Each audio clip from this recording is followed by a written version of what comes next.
Hi, I'm Shea Smith from Halo, and I'd like to welcome you this afternoon. Today we're at Marza Millar's house. Thank you for inviting us. And I'm really excited to introduce you to Marza. Marza is one of our renowned regional herbalists here in Nevada City, California. And I think what I'm most excited about talking about is Marza's upcoming year-long class, the Earth Wisdom Herbal Apprenticeship, which begins this March and goes through the end of November. So I would really like to talk about that, Marza. Hi. Hi. Glad that you're here. Well, the class I've been running a few years now, and I've got, second, third, and fourth year students. But this is the beginning class, and it's really it can be an advanced or beginning level of herbalism, because it teaches you a form of herbalism that most people don't address, and it's a lot of healing with the spiritual component, and it's dealing with the plant spirit of the plants and the different vibrationals that we deal with frequency and resonance, and how we work with the spiritual aspect of healing the body and healing the body through those resonance and frequencies and different plant medicines that we'll be making. Right. I'm really excited because a big part of this class is the vibrational study of medicines, minerals as well. Yes. And you'll be going on field trips throughout California. Mm-hmm. One of the field trips that I'm most excited about is to the bristlecone pine forest. Absolutely. One of the best. Yeah. And when we were talking about the class, you were mentioning that the students are going to spend a weekend. You'll be going through the different elevations, eventually ending at the very top of the bristlecone pine forest. And can you tell our audience exactly what is the bristlecone pine forest? Well, the ancient bristlecone pines are some of the oldest trees in the world. They're over 5,000 years old, and we actually will be making a medicine from those trees.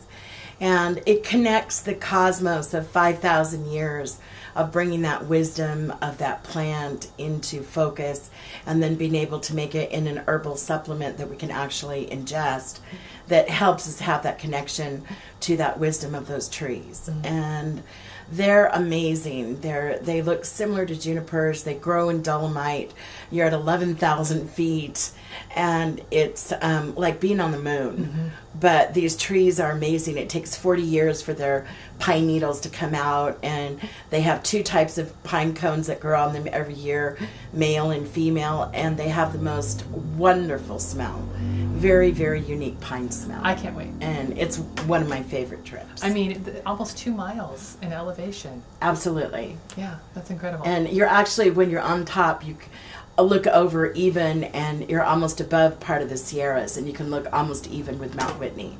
Wow. So it's an amazing journey. Amazing. And then one of the other weekends are right here in our own Sierra Nevada, Northern California. You're going to be taking the students up. Can you talk a little bit about that trip? Yeah, we really get into understanding the elevations and the different imprinting of plants, understanding that the yarrow that you grow in the garden is different than the yarrow that you'll find up the mountain on an isolated stone hill somewhere, because it has a whole different survival, and it actually, on a scientific level, is a different kind of plant because it has different types of elements that grow that plant. So there is a biological change in the plant, in the different elements that it grows in, even though it's the same plant. So we're going to be understanding some of those and how that impacts the plant and how it impacts the medicine that we make with those plants. And one of the other journeys you'll be taking in the fall is to the coast. Absolutely. We study the ocean habitat, and here in California we have this really large inland bay called Drake's Bay. And so we're doing the inland estuaries, marshlands, and then we go out to the ocean. We identify seaweeds and different seaweed plants and how to make medicines from those, and just really understanding the environments and the different frequencies and imprints that we get from there. So it's really exciting to see. We live in such a diverse area, and to be able to have the opportunity to study all these habitats are just amazing, and I'm just grateful to be able to live and teach here and make medicines here. Right, right. And our community loves that as well. Absolutely. We're so thankful to have you. Oh, thanks. Well, I think we'll have you. Out of this all, though, by the end of the 10-month journey, your students should have a pretty sizable personal apothecary. Exactly. We will learn to make, usually with the vibrational medicines, we learn to make carriers. So we learn to make, you know, the lip balms, the salves. We'll do a cream, but then we also know how to make the mother teachers, the stock bottles, the dosage bottles, how to dose, and different, we learn the body systems, the different diseases that go with the different body systems.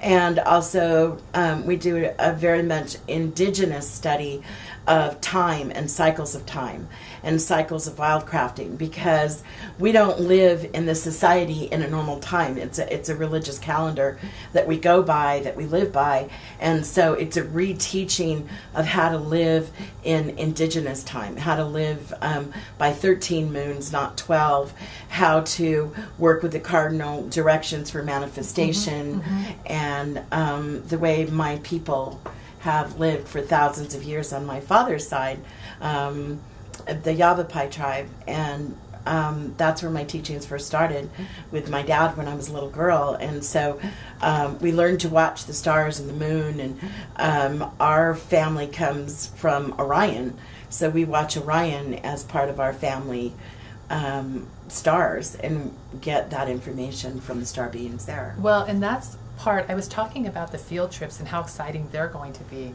but that's actually a smaller part of your class. The larger part of your class is the experiential and getting to know yourself and healing yourself. Can you talk a little bit about that as well? Well, we do a lot of personal inventory work too, and we break up in groups, and we learn to read each other's energy blocks.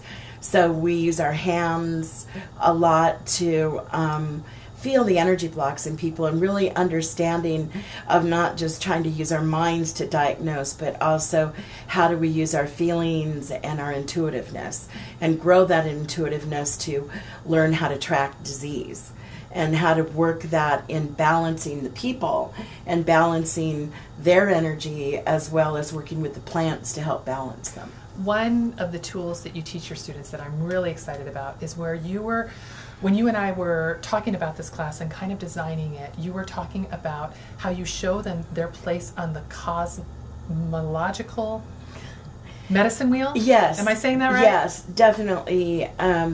We work with the medicine wheel and the time of the medicine wheel, because that is in sync with sun and earth and moon cyclical cycles. And so we work with those cycles, and that's what the harvesting cycles are.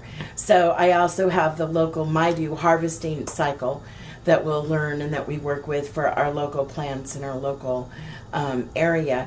But in working with that, it also shows you how to work with your life, because it shows you when you where you came in the wheel, how you walk. If you come in the time, I'm the time of West, so I'm known as the bear, and so the time of the bear is that west wind. It means I have a lot of air, I blow, but it's still that strength. There's a lot of strength in the bear and in West, and it's pulled me through. It's also manifestation and introspection.